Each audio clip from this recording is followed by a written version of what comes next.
Good morning all. आज हमारे साथ विश्वास जी हैं जो कि साइंस स्टूडेंट हैं और ये कॉलेज में काफ़ी अच्छा कर रहे हैं। तो कैसे हैं सर आप? तो मैं बहुत बढ़िया हूँ। आप कैसे हैं सर? बढ़िया, बिल्कुल बढ़िया। आप अभी क्या कर रहे हैं, मतलब कॉलेज में कौन सी स्ट्रीम में हैं? सर मैं अभी एक्चुअल में इंजीनियरिंग कर रहा हूँ और अभी मेरा सेकेंड ईयर चल रहा है इंजीनियरिंग का।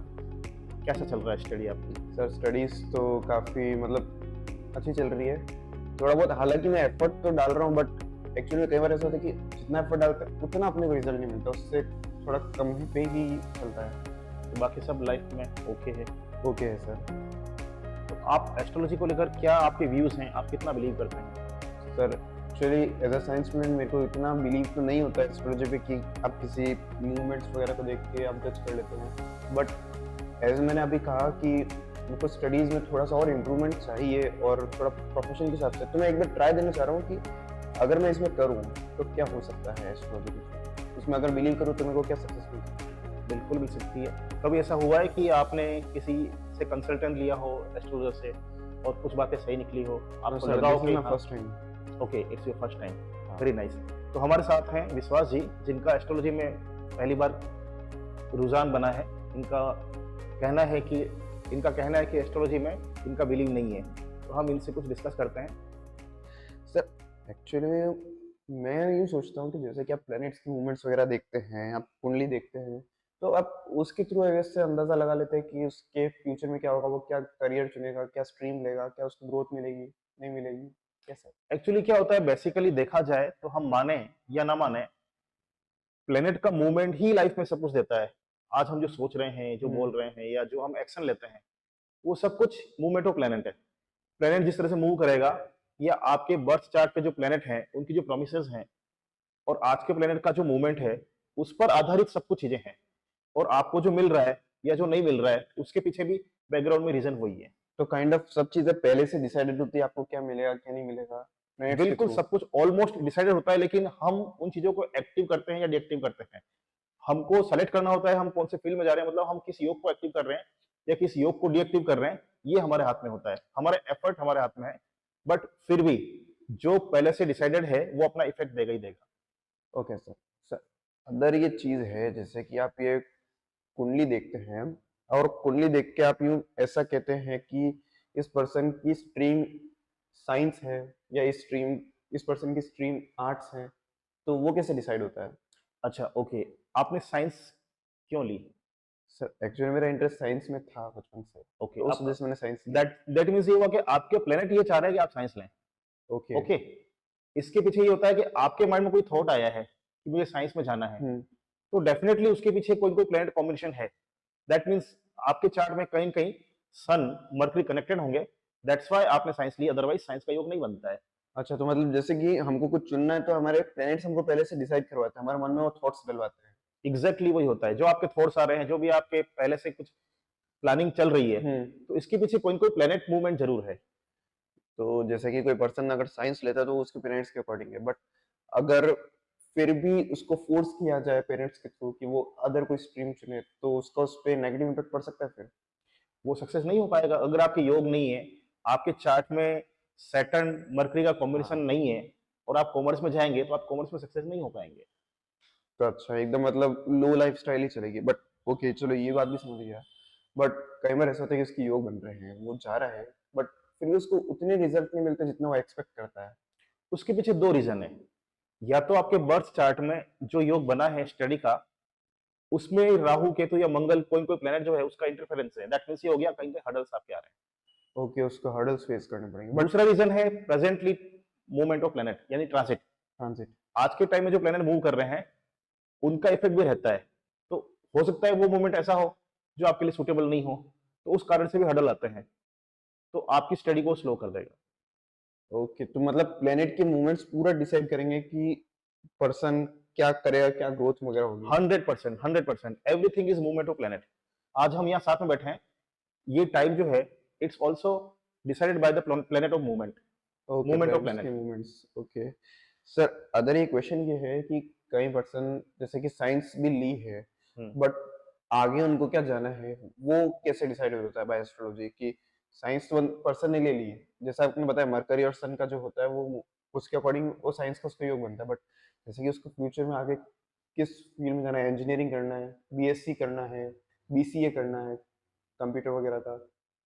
यही तो स्ट्रीम है। हाँ, बट उसमें भी इतने पार्टीशंस बन रहे हैं, बीसीए बन हम्म। रहा है, बीएससी बन रहा है, या साइंस राइट। बीटेक बन रहा है। वो डिपेंड करता है कि आपका सन कितना स्ट्रांग है या आपका मर्करी कितना स्ट्रांग है। हाँ। प्लेनेट जितने स्ट्रांग होंगे उतनी हाई पोस्ट या हाई लेवल की एजुकेशन आपको कराएंगे, और जितने वीक होंगे या जितने अनकंफर्टेबल होंगे तो स्टडी में वही लेवल दे पाएंगे जितना वो कैपेबल है।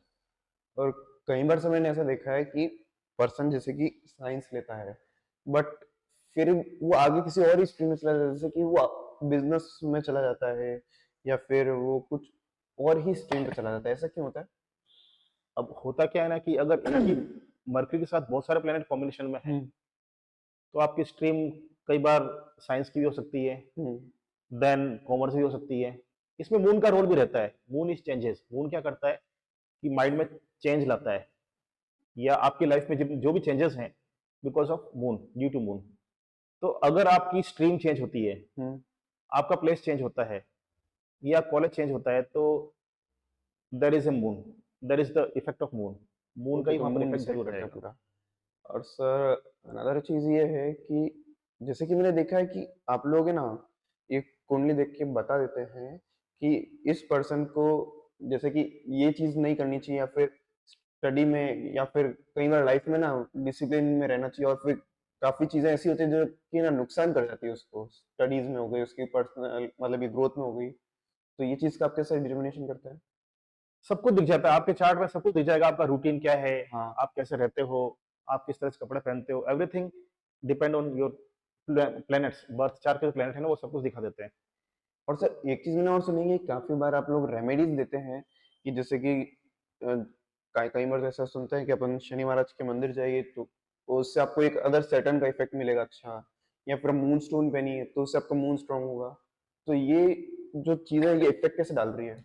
एक्चुअली क्या होता है, रेमेडीज अपने आप में एक कंट्रोवर्सी वाला टॉपिक है। कुछ लोग मानते हैं इफेक्ट होता है, कुछ लोग मानते हैं नहीं होता है, but everything work. Her remedy work करती है अगर आप वर्क करते हो। हर रेमेडी तभी वर्क करेगी जब आप वर्क करोगे। सिर्फ रेमेडी से कुछ नहीं होता है, हमको उसके प्रिकॉशंस भी रखने होते हैं, हमको उसको लेकर चीजें मेंटेन भी करनी होती है। सपोज जैसे आप सैटर्न की रेमेडी कर रहे हो लेकिन आप में डिसिप्लिन है ही नहीं, तो ठीक है वो रेमेडी अपना पूरा काम नहीं कर पाएगी। तो जैसे कि कोई पर्सन है, वो करियर में यार अपने मतलब काफी पीछे है, वो इतना इफेक्ट नहीं डाल पा रहा, फिर वो आता है रेमेडीज के लिए।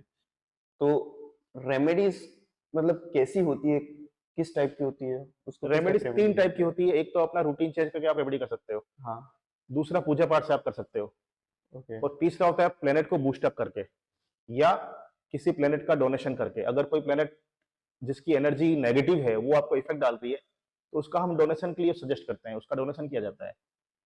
और अगर कोई प्लेनेट ऐसा है जो पॉजिटिव है, आपकी लाइफ में सपोर्ट कर रहा है या आपके लिए सूटेबल है लेकिन वीक है, तो उसको हम एनहेंस करने के लिए स्टोन पहनाते हैं या बूस्टअप करने के तरीके बताते हैं। जैसे ये कोई पर्सन जॉब ही कर रहा है बट उसको इतना इसका इफेक्ट नहीं मिल रहा है, तो फिर आप बूस्ट अप करने के लिए चीज मतलब क्या क्या हेल्प कर सकते हो उसमें? उसको स्टोन पहनाएंगे, ओके। उसको मेटल बताएंगे कि आप ये मेटल पहन लो। जैसे कि अगर किसी का मून कमजोर है तो हम उसको चांदी का कड़ा सजेस्ट करते हैं या चांदी पहननी चाहिए, चांदी की चेन हो गई। अगर किसका सन वीक है, सन वीक है, तो उस हिसाब से आप उसके सूर्य जल चढ़ाना वो सब। यस यस, सूर्य को जल चढ़ाना, सूर्य की पूजा करना, या कॉपर का कड़ा हो गया, गोल्ड का कड़ा हो गया, ये पहन सकता है। तो सर ये रेमेडी जो आप बता रहे हैं एक्चुअली में वर्क करती है, क्योंकि आपने इसमें रिजल्ट्स देखे होंगे, तो रिजल्ट्स आते बिल्कुल वर्क करती है अगर हम उसको फेथ ट्रस्ट अगर मतलब पूरी तरीके से पर्सन फॉलो करता है और उसको रिजल्ट वाकई में मिलते हैं। बिल्कुल मिलते हैं रिजल्ट। ओके। जैसे कि एज अ स्टूडेंट कई लोगों की लाइफ चेंज हो जाती है। जैसे कि एज अ स्टूडेंट मैं अगर अपने इंजीनियरिंग कर रहा हूँ और मुझे चाहिए कि मेरे को थोड़ा और बेटर रिजल्ट्स मिले, जैसे कि अपनी स्टडी में मैं एफर्ट डाल रहा हूँ तो मुझे अच्छे रिजल्ट्स मिले, तो उसके लिए मैं क्या फॉलो कर सकता हूँ? वो एक्चुअली आपका चार्ट देख के ही मालूम चलेगा कि आपको चार्ट के अकॉर्डिंग, राइट, मतलब उसके अकॉर्डिंग मेरे को पूरी हेल्प मिल सकती है कि मैं क्या करता हूँ, या फिर मतलब क्या इम्प्रोवाइज कर सकता हूँ मैं। ओके। एक और चीज़ होती है कि पर्सन अगर है ना फील्ड कर, जैसे कि वो बिजनेस में जा रहा है, तो एस्ट्रोलॉजी के थ्रू उसको ये बताया जा सकता है कि कब उसका परफेक्ट टाइम है, उसके टाइम उसको ये एफर्ट डालना है तो उसको बहुत ज़्यादा सक्सेस मिलेगी। बिल्कुल हम बता सकते हैं। उसमें कोई दो राय नहीं है या फिर आप डाउट वाली कोई बात ही नहीं बनती है। जब भी आपके सैटर्न पर जुपिटर का ट्रांजिट आएगा, वो टाइम ऐसा होगा जब अपना फर्स्ट जॉब स्टार्ट करोगे या आप अपना प्रोफेशन स्टार्ट करोगे। ओके।